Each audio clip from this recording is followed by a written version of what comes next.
Hi, I'm Adam Spencer, founder of the Day One Network, which is bringing the history of the Australian startup ecosystem to you. I believe in founders. It's why I do everything I do at Day One and our media company, W2D1 Media. And that's why the Day One Network exists, to create helpful content for founders. We've got some great shows in development, but a large part of what we do couldn't be done without support from our partners and sponsors. And I couldn't be happier than to be working with NTP, who get community better than any other technology recruitment company out there. A Newcastle company like mine, NTP are invested in seeing the growth of the local tech community in Newcastle, Sydney, and more broadly Australia. So thank you, NTP, for helping us bring helpful content to founders and the startup community in Australia. Back to the interview. As of March, Atlassian has a market cap of $75 billion and employs over 6,000 people, making it an undisputed giant of Australia's growing tech sector. Easy-to-use design tools have made Canva a $40 billion juggernaut. Economies globally have been massively disrupted by the ongoing pandemic, but many tech companies have seen huge boosts in revenue, with some reporting that profits have surged to record highs in the wake of the coronavirus outbreak. Australia's tech sector is now equivalent to the third largest industry in Australia, employing almost 1 million people and contributing $167 billion to our economy per year. Today, the Australian startup ecosystem is a crucial pillar of our nation's economy and is closely tied to the future prosperity of Australia. And this economic impact is only one part of the story and doesn't fully capture the positive change being made by many of Australia's leading innovators.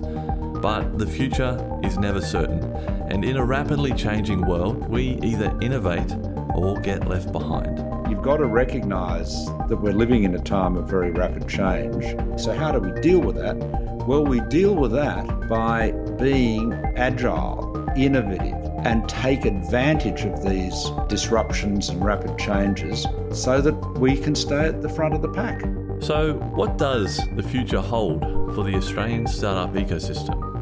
Well, before we even begin to tackle that question, first we need to go back to day one.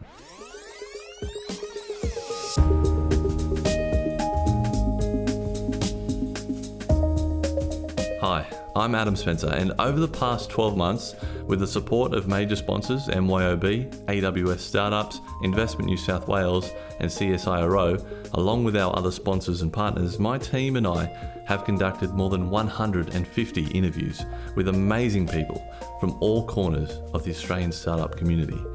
We've spoken to founders. Hey, I'm Cameron Adams. I'm one of the co-founders and Chief Product Officer of Canva. Investors. Hi, I'm Rachel Newman. I'm one of the founding partners of Flying Fox Ventures. Academics. My name is Alan O'Connor. I'm with the University of South Australia. Policymakers. Yeah, hi, I'm Malcolm Turnbull. All with a single goal in mind: to tell the history of the Australian startup ecosystem.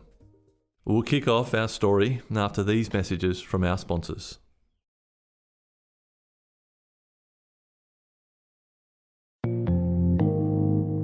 The story of the Australian startup ecosystem is more broadly the story of how technology shapes our world. In the 18th century, the Industrial Revolution dramatically reshaped the way our societies live and work. In the 20th century, the development of modern computing and the internet would usher in the information age. And once again, with new technologies came great change. Small teams of innovators could reshape the world with a speed and at a scale never before seen. Larry Page and Sergey Brin, to give a classic example, started working on Google from their dorm rooms in the 90s and would go on to revolutionize the way information is accessed around the world.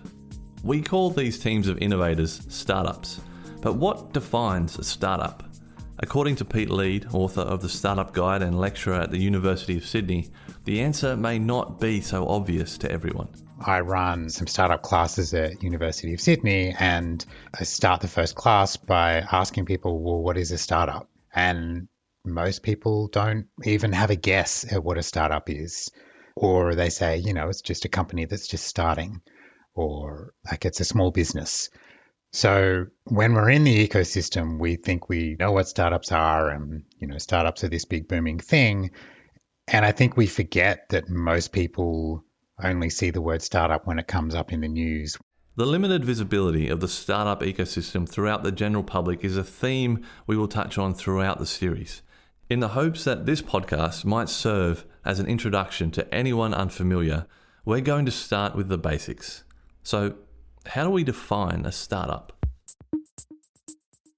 Startups are technology-based companies that are using innovation typically to disrupt markets to grow globally. Kate Cornick is the CEO of LaunchVic. And so when you break that down, we say technology-driven, and we mean technology in the broadest sense. We say that they're innovative because they are disrupting, typically, and global is really important for us. We don't believe there are very many startups at all that can function purely on a domestic basis. That doesn't mean to say that they don't have a solely domestic focus for a period of time, but we are such a small market in Australia, they necessarily have to be thinking global. This is not about muesli bar companies. Great businesses, love them, eat a lot of muesli bars. Your average muesli bar is not a global brand. And so when you add all of that up together, what are we trying to say? We're really trying to get behind companies that have a very rapid growth trajectory, can reach $1 billion valuation, and can hire many hundreds of staff. Pete Leeds' definition is slightly different, suggesting that a startup is, by definition, temporary. A startup is a temporary organisation used to search for a repeatable and scalable business model. It's a temporary organisation, so it could be a group of people forming for the first time. It could be part of a larger existing organisation, say in a corporate setting. It's used to search, so it's defined by a lot of uncertainty or a lack of certainty. It's searching for a business model, because for me, the super interesting part about startups is not creating a new product, but creating a new business model, a new way that the business works and makes money. And the business model should be scalable and repeatable, because you don't want to just do it one time. You want to be able to grow either into new product lines, new markets, new geographies, etc. There may not be one universal definition, but for our purposes, a startup is an organisation innovating a new product, service, or business model that has the potential to grow into a global company. But this series isn't just about startups. It's about the Australian startup ecosystem. So what do we mean when we use the term startup ecosystem? One of the most powerful things about any kind of ecosystem, I think, is that you need to kind of have proven success and proven experience. Tim Fung is the founder of Airtasker. If you look at like why Silicon Valley or like San Francisco is like so awesome, I guess you had folks in the 60s building silicon chips, and then that experience and that capital got pushed into the next era, personal computing or whatever, and then that gets pushed into the next era of e-commerce on the internet. That just keeps compounding. Silicon Valley may have been the first true startup ecosystem, though today there are many examples globally. So in the early or late 90s, early 2000s, the world sort of looked in on Silicon Valley as just being the epicenter for change. It still is to some extent, but it's spread further around the world now. Phil Hayes Sinclair is co-founder and CEO of DropBio. You look at places like the Ukraine, Nigeria, the UK, Belgium, Germany, New York, Massachusetts. There are so many places you can go in the world that are now doing such great work, but they all have one thing in common. There is a collection of people that have decided to come together, which is typically the formation of founders and really interesting and productive investors. The support programs for early entrepreneurs need to be there. So I call this startup infrastructure. James Alexander is the co-founder of Galileo Ventures. So one, you need support infrastructure and programs that can help people develop the skills and education and knowledge to launch their ventures. And we're seeing that happen at university level, which is really, really great. But we're also seeing it happen generally across the market. To me, it's something like a collection of organisations who are supporting startups. And what makes an ecosystem is that there is connectivity between those organisations. Maxine Sharon is Program Director of Spark Festival. So they're not operating fully independently and without knowledge of each other. In fact, they know about each other, so they can, just to give the most trivial example, like when someone comes along to your accelerator and they're not right for you, you don't just say to them, go away. You say, have you considered these guys here? And in a network system, you can do that. Whereas when people aren't finding out about each other, then you don't have that knowledge. That startup probably doesn't have that knowledge. And they're 6 months behind before they finally find out that this might be a really good idea for them.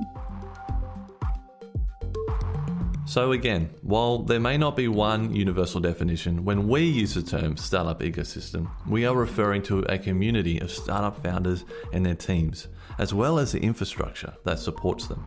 This includes investors, accelerators, and educators working collaboratively in a way that makes the whole greater than the sum of its parts.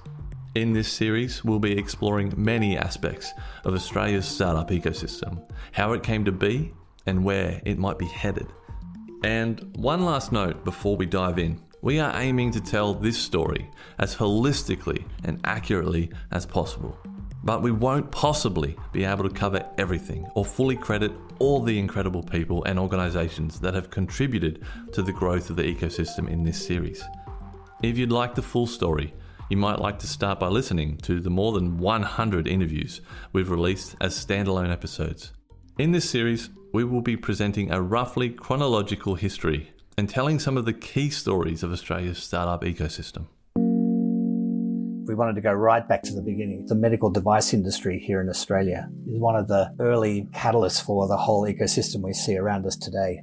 Because there's no one universal definition of a startup, it's difficult to point to a specific date or company and say this is where Australia's first startup was founded. But Hamish Hawthorne, who has been deeply involved in the Australian startup ecosystem for decades, makes a compelling argument that it began with the Nucleus Group, founded by Paul Traynor in 1965. The Nucleus Group would go on to become the parent company of a multitude of medical technology businesses. So Telectronics was an implantable pacemaker company. The Nucleus Group also was the parent company for Cochlear. There were also a bunch of other companies there. Osonics, which is a highly innovative ultrasonic company. ResMed's another one. These are all fantastic entrepreneurial organisations that are led by outstanding and great entrepreneurs themselves. So all of these businesses were part of the Nucleus Group, headed up by a gentleman called Paul Traynor. Paul Traynor was a true pioneer and could be considered one of Australia's first startup founders. In 1964, he sold his home and left his secure job working for the medical distribution company owned by his father. He went on to build the Nucleus Group into a company exporting medical technology globally. When Paul sold the Nucleus Group in 1988 for $180 million, Nucleus dominated the world of cochlear hearing implants and held 15% of the global market for heart pacemakers. And the group achieved all this without any of the support infrastructure that exists for Australian startups today. So he is somebody that is somewhat little known outside of the medical device industry, but he is definitely, the original, the OG entrepreneur, I would suggest. Somebody that was both a visionary, somebody who could really understand the commercialization of technology, who could really build exceptional teams. The list of Australian companies that were linked to the Nucleus Group includes Telectronics, Cochlear, Medtel, Domitica, BGS Medical and Osonics, all of which made important contributions to medical technology in the 60s, 70s and 80s. But the medical technology industry was not the only industry being disrupted by Australian innovation. Fairlight was an Australian company founded by Peter Vogel and Kim Ryrie. Founded in 1975, Fairlight worked on developing cutting-edge audio and media technology, including the Fairlight CMI, one of the earliest digital synthesizers. The Fairlight CMI helped revolutionize popular music and was used by artists such as Peter Gabriel and Stevie Wonder. Bruce Tulloch, co-founder of Bitscope Designs, worked with the Fairlight team in the mid-80s. And a large part of my early career was both working for Fairlight initially and then in joint venture in a company that I set up where we developed audio post-production systems for the film and television industry in conjunction with Fairlight. They developed editing systems, we developed dubbing systems, and the highlight of that was We successfully got quite a presence throughout Hollywood, the major film studios, and we secured an Academy Award in Science Technology Award in 2001 for, as they put it, I think, transforming the way Hollywood makes sound for picture. I would consider Fairlight itself, back in the 80s, Australia's first hardware incubator, even though it was a company. The number of founders that have come from employees at that organisation to successful businesses since then is quite stellar. Another company that could be considered among Australia's first startups is Computershare, founded in 1978. Computershare was one company that sort of became the leader in the share registry market globally. Paul Bassett is co-founder of SquarePeg. Computershare was certainly one company that built a successful startup that people knew. It's like one of the classic Australian startup stories. Hayden Williams is a senior product manager at MYOB, which was initially founded as Teleware in the 80s. We talk about it at MYOB that like we're one of the OG startups. You know, it was the same story as you hear so often. It is just a couple of founders that are starting a business from a garage that are trying to solve a really specific problem that they're really close to. It grows legs and it sort of almost gets away from them, and they're just trying to sort of hold on for dear life. So like when MYOB started out, it was very much about enabling small businesses to do accounting. You know, there were a handful of kind of money management products that were out there, but universally accepted to be pretty terrible. And really having a real tool that you could use to manage the books was like a pretty novel thing in the industry. So like that was kind of, I think, the first age of MYOB was very much about, that enabling small businesses to do their own accounts, which they couldn't really do before, certainly couldn't do easily. These early Australian startups were pioneers, working in a time before we had anything resembling a startup ecosystem. I think the idea of a startup wasn't as easily constrained around a word back in 1982. I mean, yes, there was a young technology business, and we would call that a startup today, but back then I think we just called it a young technology business. That's Mark Pesce, host of the podcast This Week in Startups Australia. There were pockets of places that you could think of that were kind of startup-y, but there was nothing formal. There was no formal venture capital infrastructure. There was no way really to get seed money or angel money into the country. Even angel wasn't really even a word at that point in time. But everything was not just immature, but so immature as to be basically non-existent. Unlike Australia, Silicon Valley already had a booming startup ecosystem in the 80s. A number of Australians spent time working in Silicon Valley during those early years and gained a ton of valuable experience that they could then bring back and apply in Australia.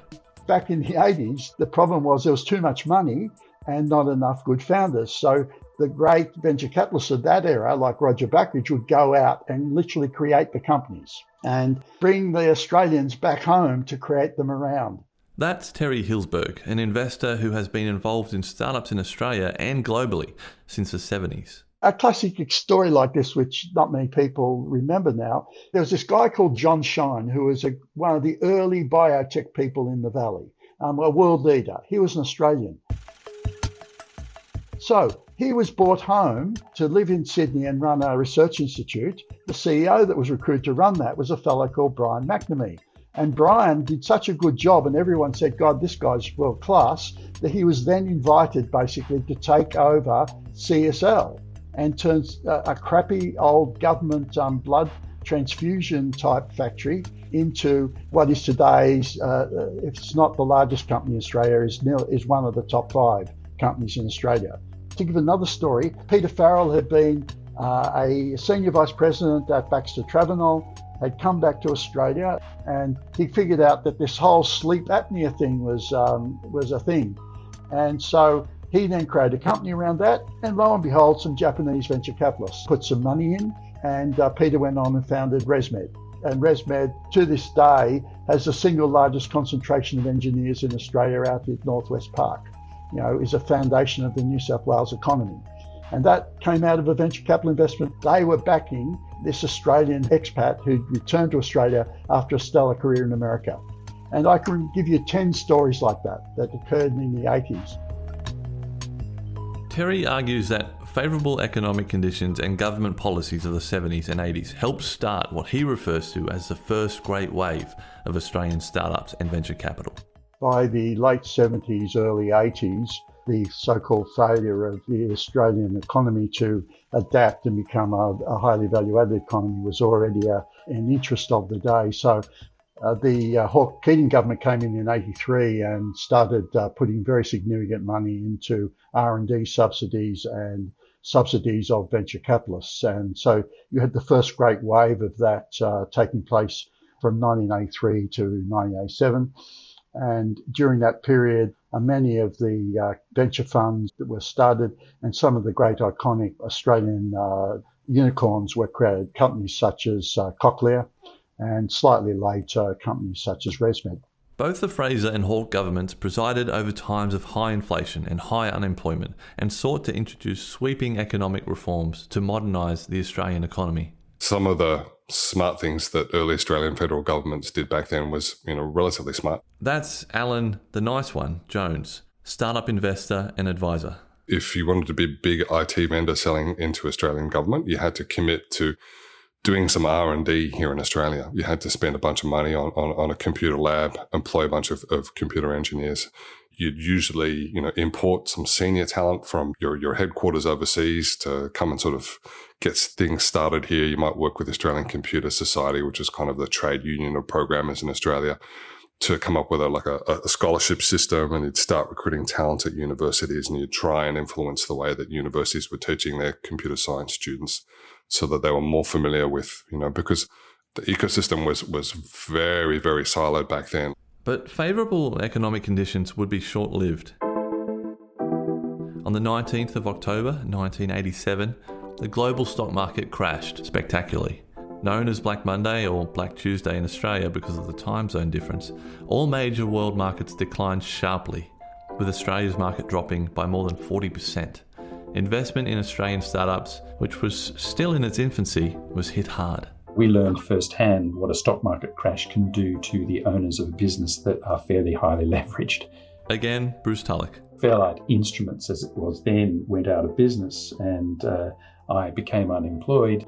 But also it was an interesting insight to see what happens when a company that was very successful, Fairlight was very successful, they had a huge order book that they couldn't fulfill for lack of capital because the MICs that owned them were struggling from the wake of the 87 stock market crash.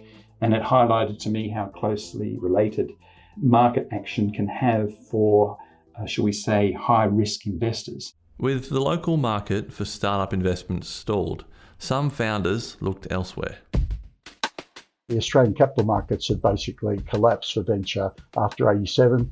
Again, Terry Hillsberg. And it turned out that the only place in the world that really wanted to give us a lot of money was in Japan. So I moved to Japan and raised a fund called the Japan Australia Venture Capital Fund, which was by then probably the only fund raised in the early 90s in Australia. Plus, I also was associated with and helped raise a thing called the Apple Computer Australia Fund, which was not many people realised that Apple Computer, in fact, had a venture capital arm in Australia in the early 90s. Roger Allen, who I think we owe a lot to. Trevor Folsom is co-founder of Investable. He was investing then as Allen and Buckridge. He was obviously a very successful investor and entrepreneur himself, and he's still investing today, and he's still a close mentor and friend of mine. And the fact that he's gone through major changes and challenges in the industry, he's been incredible.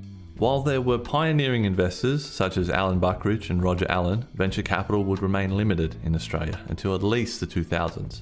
Matt Barry, founder and CEO of Freelancer.com, argues that early Australian VCs struggled to discover and invest in tech startups that would go on to become successful. The Australian venture capitalists missed every single major Australian technology company until it would have been, I don't know, I might be corrected here, but I would say the late 2000s and the first decade of the 2000s. Bar LookSmart. LookSmart was invested in by Macquarie. But at the time, the VCs were very small in terms of their fund size, maybe a $30, $40 million fund would be about the size. Most of the funds were captured, so they were part of an investment bank. So Macquarie Bank would have their own venture arm and this, that, the other. You had Champ, Castle Harlan Aussie Mezzanine Partners, which is Bill Ferris. So Bill Ferris had pioneered venture capital in Australia, and he had his own fund.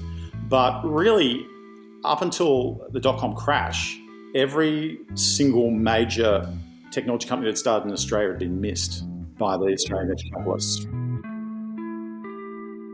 We'll continue our story after these messages from our sponsors.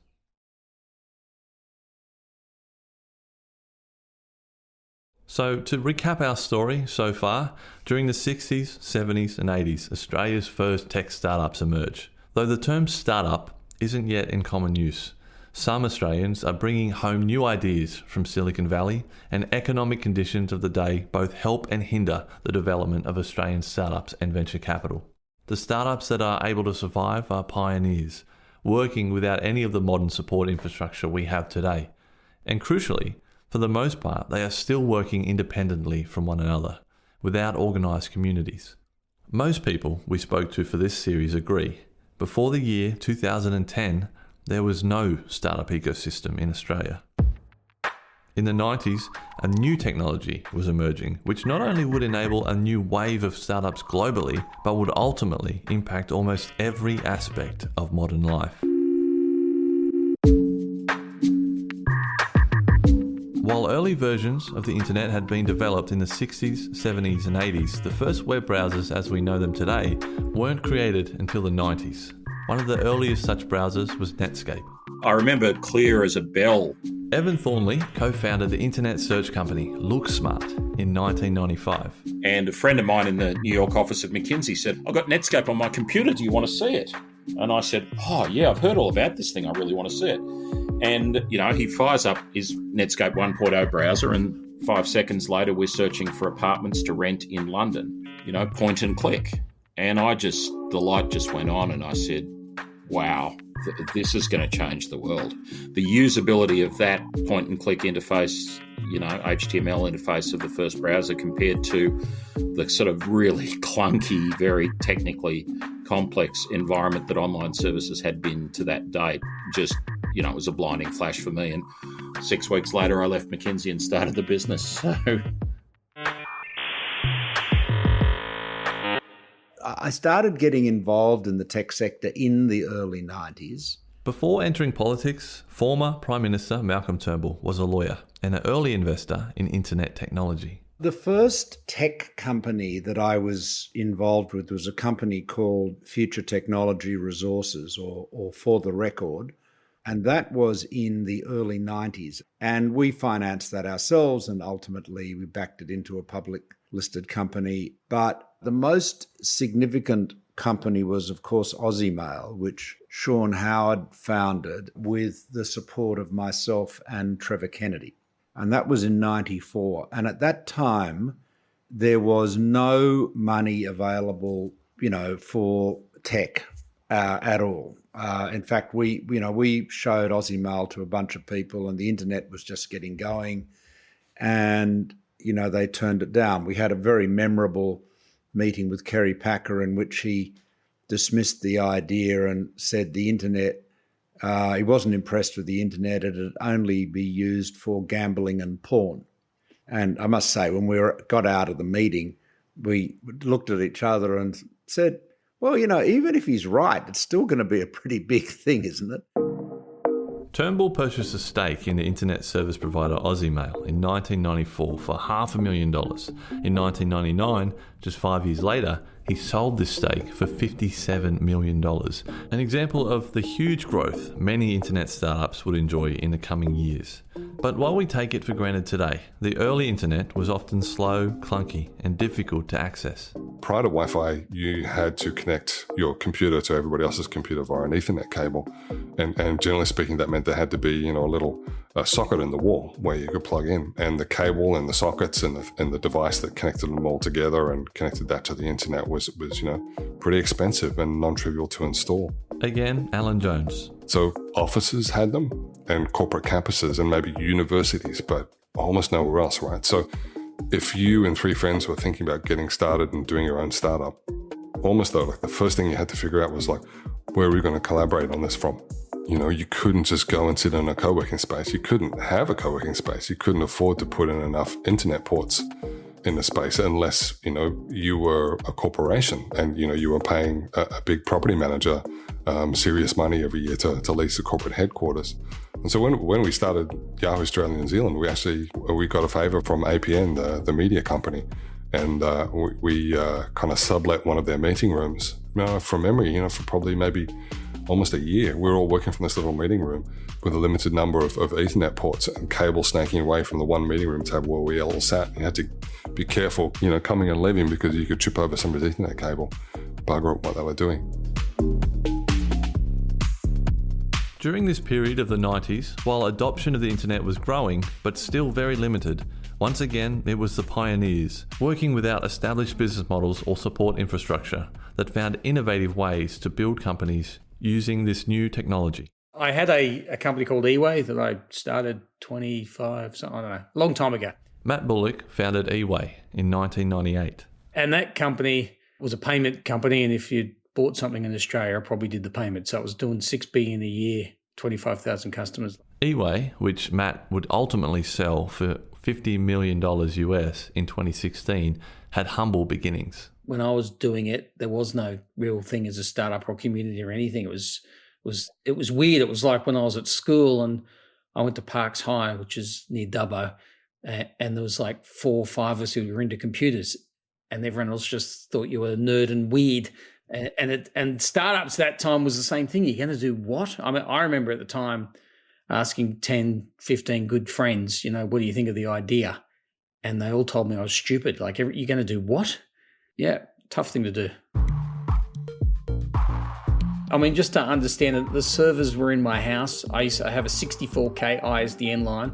I had a modem that dialed up to the bank that, bing, bing, bing sounds for 30 seconds to do the payment.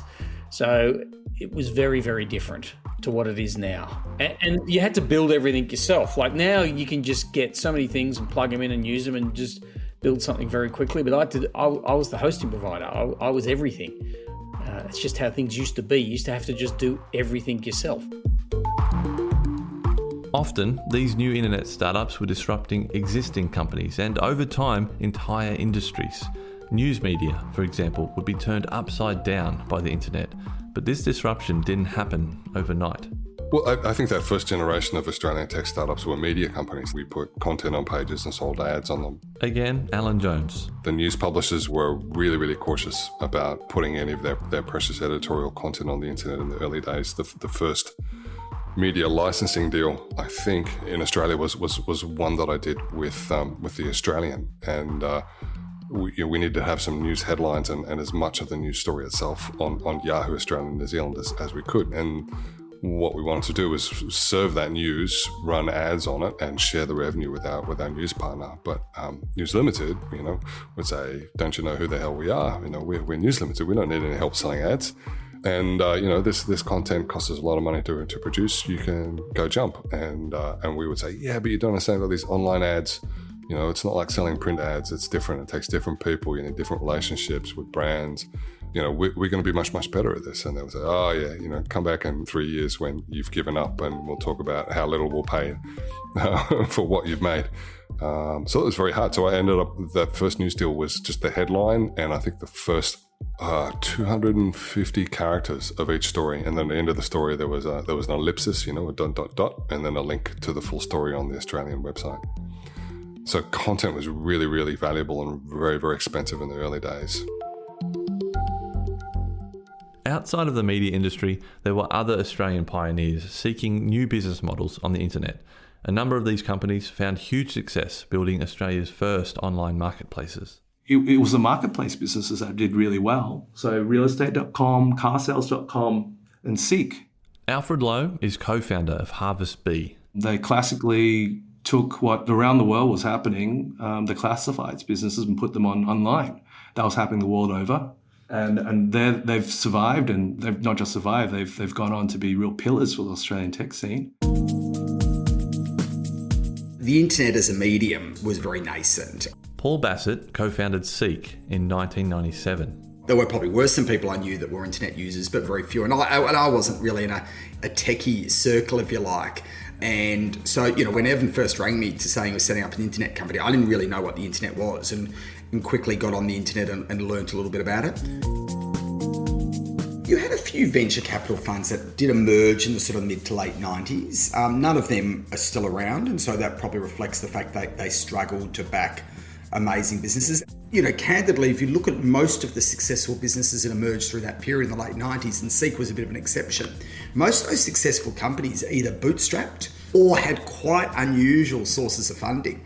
Realestate.com.au, News Corp bought a controlling stake there. They had Ray White, the real estate agents, backed them. Carsales was sort of seeded out of the Australian Reynolds and Reynolds by Wal Pashota and Greg Roebuck, and Greg became CEO and built an amazing business. But they had their own funding, they had some angel investors, they had car dealers, etc. What If, Graham Wood, I think, was backed by his accountant and a few of his accountant's clients. So you didn't really have regular sources of funding that could both back companies right through their life cycle, but also provide them with the input and advice of people who had these experiences themselves. Despite the limited funding available, adoption of the internet continued to expand throughout the 90s, and a number of Australian startups built global companies on the back of this growth. If you have a look at Seek.com from the first wave of the internet, it's actually like a juggernaut on a global scale. Again, Tim Fong. I think REA, realestate.com.au, also an Aussie homegrown company, juggernaut on a global scale in that space. What I kind of think here is interesting is that Australia is an awesome pilot market for these kinds of build local, but then go and build it again overseas type models. Being a smaller country, you can sort of build a network effect very quickly, be able to monetize that network effect quickly, and then you can go and invest that into scaling that overseas. And I think we've seen that with Seek, we've seen it with realestate.com. Yeah, I think that actually one thing that probably doesn't get as much of a mention because it's less sexy than sort of like the global day one mega companies is potentially these sort of like local businesses that can be replicated again overseas. Seek, realestate.com, LookSmart Group, Open Telecommunications, Carsales.com, App Unlimited and Webjet, all Australian startups founded in the 90s. They were innovating new business models and proving to anyone paying attention that the internet was becoming a big deal. The Australian startup sector was growing, but it was still very niche and nothing compared to what was happening in the US. Amazon, eBay, Google and PayPal were all founded in Silicon Valley in the 90s, and companies like these brought the term startup into the mainstream for the first time. Peter Davison, an Australian who was one of the first investors in PayPal, told us about his time in Silicon Valley during the 90s. When I talked about business in Australia, a guy like me, people were like, settle down, wait your turn, and who do you think you are, that sort of thing. I walked around Silicon Valley pretending I was a venture capitalist. I mean, I was a venture capitalist, but I felt like I was pretending. And people just embraced it. I was young. I was ambitious. It seemed that I had money, and my friend did. I had a briefcase, and it just had an air of like, I'm not going to laugh at you because you might be the next big thing. And it was very, very young, vibrant, and it was the best experience of my life. I really felt, yes, there is another place to be. And it doesn't have to be like where you are right now. And there's a place that embraces your crazy dreams and where young people are kind of heralded. It was fantastic, man. I know it sounds a bit romanticized, and it probably is still in my mind, but at that stage, I just was getting doors open. There was no question of who I was, wait my turn or whatever. It was embraced. It was fantastic. As the end of the millennium approached, the excitement surrounding the internet was reaching a fever pitch. In the US, between 1995 and the peak of the dot-com boom in March 2000, the Nasdaq stock market index rose 400%, with investors scrambling to invest in any dot-com company. And with so much cash pouring into the tech sector, many startups were running at a huge loss, spending heavily on advertising and promotions and prioritizing growth over profitability. Startup founders, once obscure, were becoming celebrities, and the future of startups was looking bigger and brighter than ever before. On the next episode of the history of the Australian startup ecosystem, the bubble bursts.